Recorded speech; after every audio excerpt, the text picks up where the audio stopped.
नमस्कार बच्चों, आपका एक बार फिर स्वागत है इस चैनल पे। बच्चों, आज हम डिस्कस करेंगे क्लास 9 की वर्कशीट 6 के बारे में। मैथ्स डिस्कस करेंगे। आज की इस वर्कशीट में हम सीखेंगे लॉ ऑफ एक्सपोनेंट्स, या फिर जिसको बोलते हैं घातांक के नियम। तो सबसे पहले ये चीज़ समझ लेते हैं क्या ये चीज़ एंड फिर उसके नियम क्या है। पहले अगर देखेंगे आप, यहाँ पे जो 5 है वो 7 बार लिखा है। 1 2 3 4 5 6 एंड 7। तो हम इसको बार बार ना लिख के हम क्या कर सकते हैं, डायरेक्ट 5 की पावर 7 हम इसको इस तरीके से लिख सकते हैं।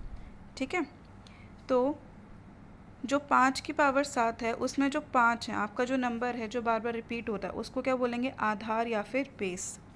ठीक है, और जो उसकी पावर है या फिर ये जिसको मतलब 5 कितनी बार है, वो जो संख्या है वो कितनी बार है, उसको क्या बोलेंगे, घातांक। ठीक है, या फिर एक्सपोनेंट। अब हम देखते हैं इसके नियम के बारे में। इससे पहले एक बार दोबारा फिर से रिवाइज कर लेते हैं। कोई भी संख्या जितनी बार होती है उसको हम उसके बेस और एक्सपोनेंट में डिवाइड कर देते हैं। एक एग्जांपल देते हैं, जैसे कि 2 इंटू 2 इंटू 2 इंटू 2। तो यहाँ पे 2 मेरा कितनी बार है, 4 बार। तो मैं कैसे लिखती हूँ, 2 कितनी बार है, 4। ये लिखो, बात एक ही है, लेकिन इसको इस वे में लिख देंगे तो थोड़ा इजी हो जाएगा। तो यहाँ पे 2 क्या हमारा बेस मतलब आधार, और 4 क्या है, एक्सपोनेंट, जिसके हमें नियम मीन्स लॉ पढ़ने हैं। चलिए अब देखते हैं नियम 1। नियम 1 है ए एम इंटू में ए एन। इसका मतलब है जब हमारे बेस सेम होंगे तो जो उसकी एक्सपोनेंट होगी वो क्या हो जाएगी, प्लस। तो ये हो जाएगा ए एम प्लस में एन। ठीक है, एग्ज़ाम्पल से समझते हैं। जैसे कि यहाँ पे एक एग्ज़ाम्पल दे रखा है, 17 की पावर 2 गुणा में 17 की पावर 5। तो इसका आंसर क्या आएगा, 17। दोनों बेस सेम है, अब क्या होगा, ऊपर की जो एक्सपोनेंट की पावर है वो क्या हो जाएगी, प्लस। तो 5 जमा में 2 कितना हुआ, 7। तो ये हो गया आपका आंसर, 17 की पावर 7। ठीक है, अब है नियम 2। अगर इस तरह से ब्रैकेट में लिखा जाए, कैसे, जैसे कि एग्जांपल है, हम पहले कोई और एग्जांपल ले लेते हैं। जैसे कि 2 की पावर एक्सपोनेंट 3 ब्रैकेट फिर उसकी पावर 3। ठीक है, तो इसको क्या करेंगे, तो पहले ये दो जो नंबर होंगे वो क्या हो जाएंगे, गुणा मीन्स मल्टीप्लाई, और ये जो बेस आपका एक जैसा रहेगा तो ये हो जाएगा 2 की पावर 9। ठीक है, ये है हमारा नियम 2। अब इसको सॉल्व कर लेते हैं। 5 की पावर 2, तो 7 दूनी 2 कितना हो गया, 14। तो ये हो जाएगा 5 की पावर 2, 7 2 ज़ा 14। तो 5 की पावर या एक्सपोनेंट 14। ठीक है, अब है इसका तीसरा नियम, जब होगा भाग। अभी हमने देखा कि अगर आधार सेम होगा और वो मल्टीप्लाई में होगा तो इसके जो एक्सपोनेंट हो गए, घातांक हो गए, वो कहेंगे प्लस। अगर ब्रैकेट में हुआ तो मल्टीप्लाई, और अगर जब वो भाग होगा, नियम 3, तो उसमें क्या होगा, ए की पावर m भाग में ए की पावर n। तो ये क्या हो जाएगी, ए की पावर m माइनस एन। तो मतलब वो जो भी नंबर होगा, एक्सपोनेंट होगा, वो माइनस हो जाएगा। फॉर एग्ज़ाम्पल, जैसे कि आपको ये दे रखा है 9 की पावर 10 बटे में 9 की पावर 4। तो ये क्या हो जाएगा, 9 की पावर 10 में से 4 गया, कितना हुआ, 6। ठीक है, हमने नियम समझते समझते यहाँ पे 3 ये सॉल्व कर लिया। अब इसके बाद है a की पावर m इंटू में b की पावर m। अभी तक हमने देखा कि अगर आधार सेम हो और ये एक्सपोनेंट अगर अलग हो तो क्या होगा, तब हमने देखा कि वो प्लस हो जाएगा। लेकिन अब इसमें क्या है, आपका आधार सेम नहीं है, एक्सपोनेंट सेम है, इसमें हो गया उल्टा। ठीक है, फिर से देखिए, यहाँ पे हमने देखा था कि a, इसमें क्या आधार सेम है दोनों ये, और जो इसकी पावर है वो अलग है, और यहाँ पे क्या हो गया, उल्टा। यहाँ पे हमारे आधार अलग है और पावर जो एक्सपोनेंट है वो क्या है, सेम। तो इस केस में क्या करेंगे हम, इस केस में ए बी मतलब जो आपके आधार है उसको लेके, क्योंकि पावर एक ही है तो उसको हम एक कॉमन एक्सपोनेंट या पावर लिख देंगे। फॉर एग्ज़ाम्पल, जैसे कि यहाँ पे दे रखा है 3 की पावर 4 गुणा में 5 की एक्सपोनेंट 4। ठीक है, हमारे जो आधार है वो क्या हुए, अलग है। इन दोनों को हम मल्टीप्लाई कर देंगे। 3 गुणा में 5 15, और जो इसकी एक्सपोनेंट है, घातांक है, वो क्या है, सेम। अब लिख देंगे 4।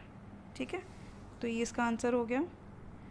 अब इसका लास्ट आखिरी नियम है, नियम नंबर 5। अगर किसी भी संख्या की पावर या एक्सपोनेंट 0 होता है तो उसको हम क्या लिख सकते हैं, 1। मतलब अगर मैं लिखती हूँ 2 की एक्सपोनेंट 0 तो इसका आंसर क्या होगा, 1। यहाँ पे कोई भी नंबर हो, अगर उसका एक्सपोनेंट 0 है तो उसका आंसर बस 1 ही होगा। चाहे मैं यहाँ पे लिख दूँ 11 की पावर 0, आंसर 1। ठीक है, 10 की पावर 0, आंसर 1। किसी भी नंबर के अगर लिख दूँ 2 3 5, इतना बड़ा नंबर भी ले लूँ, उसकी पावर 0 तो आंसर क्या आएगा, 1 ही आएगा। समझ में आया? ये तो हो गए हमारे नियम, और उसके बेसिस पे हमने फॉर्मूले पढ़े। अब इसके बाद है कि जो रूट वाले क्वेश्चन होते हैं उनको कैसे सॉल्व करेंगे। तो रूट वाले क्वेश्चन जैसे कि एक है ये a, यहाँ पे n मतलब आपका रूट में कुछ भी हो सकता है। अभी तक हमने स्क्वायर रूट देखा था, क्यूब रूट देखा था। यहाँ पे n आपका कुछ भी हो सकता है, 3 4 कुछ भी हो सकता है। तो उसको हम कैसे लिखेंगे, जैसे कि अगर ले लो मैं 2 रूट 3 लिखती हूँ, तो उसको मैं कैसे लिखती हूँ, 2। अब जो भी यहाँ पे नंबर हो जाएगा वो क्या हो जाएगा, 1 बटे में आ जाएगा, 1 बटे में 3। इसका आंसर ये हो जाएगा। ठीक है, फिर से बताती हूँ। ठीक है, तो ये जो आपका आधार है ये बाहर ऐसे रहेगा, और इसकी जो पावर और एक्सपोनेंट हो जाएगा ये आ जाएगी हमारे, जो भी रूट है रूट को हम भाग में लिखते हैं, और यहाँ पे जो भी नंबर होगा उसके नीचे, तो ये हो जाएगा 1 बटे में 3। ठीक है, अब जैसे कि हमारा क्वेश्चन है रूट 7, अगर यहाँ पे कुछ नंबर नहीं तो उसका साफ साफ मतलब होता है 2। ठीक है, क्योंकि स्क्वायर रूट के लिए यूज़ होता है, मतलब 2 के लिए, तो उसको हम लिख सकते हैं 7 की। ठीक है, अब है 11, ये हमारा हो गया BA 3 11, तो उसको हम लिख सकते 11 1 बटे में 3।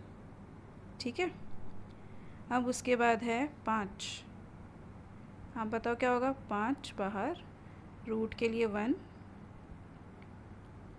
ठीक है, और क्योंकि यहाँ पे 3 था तो इस भाग में 3, आसान है ना। अब इसके बाद आया ये रूट 13, यहाँ पे 3, और इसकी पूरी पावर है 5। तो ऐसे केसेस में क्या करेंगे, आपका जो बेस है वो वही रहेगा 13। अब हो जाएगा इसको भाग में ये 5 भाग में 3। आपको ये चीज़ ध्यान रखना है, यहाँ पे जो भी नंबर आएगा वो हमेशा भाग में नीचे की तरफ ही आएगा। ठीक है, तो चलिए हमारे ये सब भी सॉल्व हो गए। अब उसके बाद है एक और एक्सरसाइज, इसमें यदि हम संख्या इसको कैसे सॉल्व करते हैं। ठीक है, 4 की पावर 3 बटा में 2। देखिए, सबसे पहले आपको जो ये बेस है 4 उसको आप खोलेंगे, मतलब 4 को गुणा में लिखेंगे, 2 गुणा में 2 की पावर 3 बटा में 2। अब यहाँ पे 2 कितने बार है, 2 बार, तो उसको हम लिख सकते हैं 2 की पावर 2 मल्टीप्लाई में 3 की पावर 3 बटे में 2।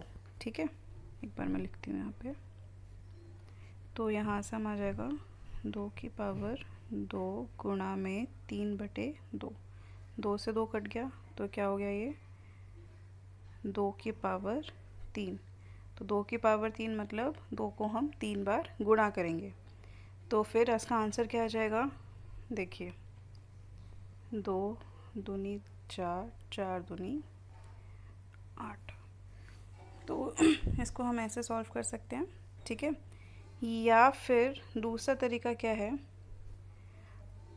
4 इस तरह से लिखा हुआ है। ठीक है, तो ये जो 3 है इसका मतलब है इसको आप 4 को 3 बार गुणा कर दो, तो इसको हम अंदर ले सकते हैं 4 की पावर 3 बटे में 1 बना दो। ठीक है, ये हमने कर दिया।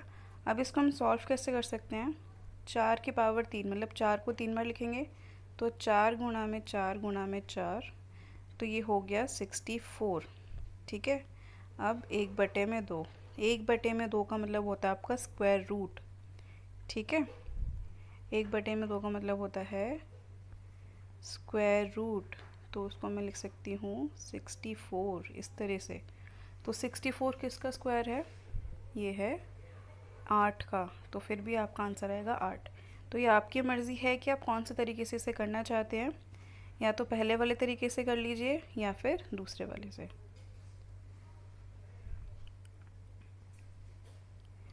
ठीक है, तो हमने 2 तरीके देखे, पहले वाला ये, दूसरे वाला ये। ठीक है, पहले वाले तरीके में क्या करेंगे कि आप पहले आसान कर लो, इसको गुणा उसमें लिख दो, फिर उसकी पावर्स ले जाके कट करके सिंपल कर दो। ठीक है, दूसरे वाले में क्या है कि जो 3 है उसको पहले उसको 4 को 3 बार गुणा कर दो, फिर उसके बाद उसका स्क्वायर रूट निकाल के उसको सॉल्व कर दो। ठीक है, आइए हम कुछ और सवालों को घातांक के नियम का प्रयोग कर सरल करते हैं। एक और है, देखिए हमने अभी ये नियम पढ़े थे, जब हमारा आधार या बेस सेम होगा और पावर अलग होगी और मल्टीप्लिकेशन में होगा तो क्या होगा, बिल्कुल सही, तो उनकी जो पावर्स हैं या एक्सपोनेंट हैं वो क्या हो जाएंगे, प्लस। ठीक है, तो मैं लिख सकती हूँ 2, पावर क्या है 2/3 जमा में 1/3। एलसीएम सब आपको लेना आता है। अभी देखिए इसकी जो बेस है वो क्या है 3, तो एलसीएम में क्या आएगा हमारा 3 ही आएगा। तो अभी 2 को हम साइड में रख देते हैं, पहले एलसीएम सॉल्व करके दिखाती हूँ। तो ये है 2/3 प्लस में 1/3, तो ये क्या हो जाएगा 3, 2 जमा में 1 33, 3, ये कट गया, आंसर आया 1। ठीक है, तो हमारी पावर क्या होगी 1, तो 2 की पावर 1, आंसर क्या आएगा 2, हो गया सॉल्व। ठीक है, अब इसके बाद है दूसरा 3, 1/5 की पावर 4। अब 4 बाहर है तो 4 इससे मल्टीप्लाई होगा, 4 गुना में 1 कितना हुआ 4, तो ये हो गया 4/5, तो हमारा आंसर हो गया 3 की पावर 4/5। ठीक है, अब है ये कौन सा है, गुणा वाला, भाग वाला। हमने अभी सीखा था भाग कैसे करेंगे। अगर भाग में हो, पावर अलग हो और बेस सेम हो तो वो क्या हो जाएगी माइनस, उसकी जो पावर एक्सपोनेंट है वो क्या हो जाएगी माइनस। तो ये देखिए ये भाग में हमारा आधार क्या है 7, बेस क्या है 7, दोनों में सेम है, लेकिन आप देखेंगे इसके जो एक्सपोनेंट है घातांक है वो क्या है अलग। तो अगर भाग में होगा तो क्या होगा माइनस, और ये चीज़ ध्यान रखिए, भाग में है आधार सेम है और एक्सपोनेंट अलग है तो वो क्या हो जाएगा माइनस, और अगर मल्टीप्लाई में है तो वो क्या हो जाएगा प्लस। ठीक है, तो देखिए तो ये हो जाएगा 7, हमने देखा कि इसका आधार सेम है 7, लेकिन जो पावर है वो क्या है अलग, तो क्या हो जाएगा 1/5 माइनस में 1/3। लेकिन अब इसका जब एलसीएम सॉल्व करेंगे, पहले वाले में जो एलसीएम सॉल्व किया था उसमें जो नीचे वाली संख्या थी वो समान थी, तो हमें एलसीएम लेना नहीं पड़ा था। तो पहले हम इसका एलसीएम देखते हैं, 1/5 माइनस में 1/3, ये क्या हो जाएगा, एलसीएम आएगा हमारा 15। तो यहाँ पे 3, यहाँ पे 5, 3 में से 5 गया बड़ी संख्या, -2/15। ठीक है, ये हमारी आई उसकी एक्सपोनेंट घातक पावर। तो क्या हो जाएगा 7 आपका बेस हो गया, पावर आई -2/15। ठीक है, अब उसके बाद लास्ट जो इसमें दे रखा है वो है 13, 1/5 गुणा में 5 1/5। तो इसमें क्या कॉमन है, हमारी पावर हमारी क्या है इसमें कॉमन है। ठीक है, तो हमने पढ़ा था इसमें कौन सा नियम लगाएंगे हम, देखिए इसमें हम लगाएंगे नियम नंबर 4, जिसमें कि जब आधार अलग हो लेकिन एक्सपोनेंट सेम हो तो हम क्या होंगे, इन दोनों को जो है पहले गुणा कर देंगे और गुणा करने के बाद जो इनकी पावर है वो सेम आ जाएगी। अब हमारा क्वेश्चन है यहाँ, देखिए तो 13 इंटू में 5 को आपने गुणा कर देना है और दोनों की पावर क्या है 1/5, उसको आप बाहर लिख दो। तो ये आ जाएगा 65 की पावर 1/5। ठीक है, चलिए अब कुछ क्वेश्चंस कर लेते हैं। पहला क्वेश्चन है, अब देखिए इसका आधार क्या है, सेम है। तो और ये क्या है, मल्टीप्लाई में। मल्टीप्लाई मतलब प्लस। ध्यान रखिए मल्टीप्लाई अगर टेढ़ा करके देखोगे तो प्लस जैसा लिखते हैं तो उसको प्लस करना है, याद करने के लिए। भाग है, भाग में माइनस आता है तो उसको क्या करना है, माइनस। ठीक है, तो बस आपको जहाँ पे मल्टीप्लाई और अब बेस सेम दिखे तो उसको डायरेक्ट प्लस कर दो। अब देखो तो ये हो गया 3 पावर 1/3 जमा में 2/3।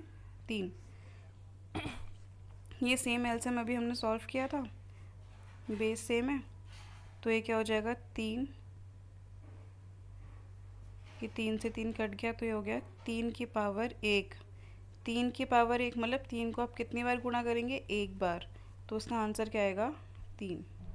ठीक है, तो इसका आंसर है हमारा 3। चलिए अब नेक्स्ट देखते हैं। अब इसमें क्या है, बाहर है ब्रैकेट के बाहर तो वो क्या हो जाएंगे गुणा, तो क्या हो जाएगा 5, 3/5। ये आपका आंसर है इसका। ठीक है, ये इसका आंसर हो गया 5, 3/5। अब तीसरा क्या है आपके पास, भाग। भाग में हमने क्या सीखा, जब भी भाग होगा बेस सेम होगा तो क्या हो जाएंगे वो माइनस। तो चलिए माइनस करेंगे तो फिर क्या होगा 5, 2/5 माइनस में 1/5। तो ये दोनों तो सेम है एलसीएम में, तो फिर क्या आएगा यहाँ पे 2 में से गया 1 तो 5 1/5। ये आंसर है इसका।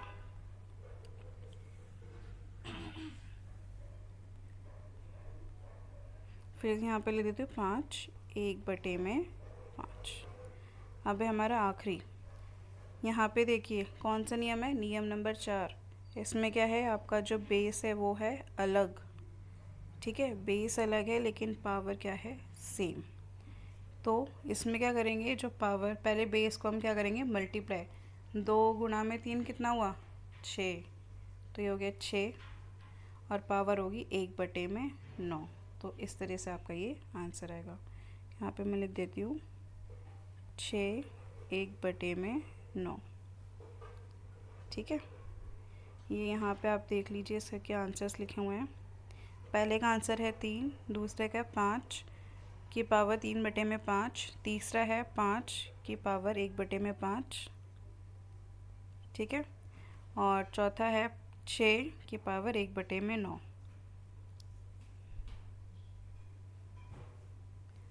आशा करती हूँ आपको वीडियो पसंद आई होगी।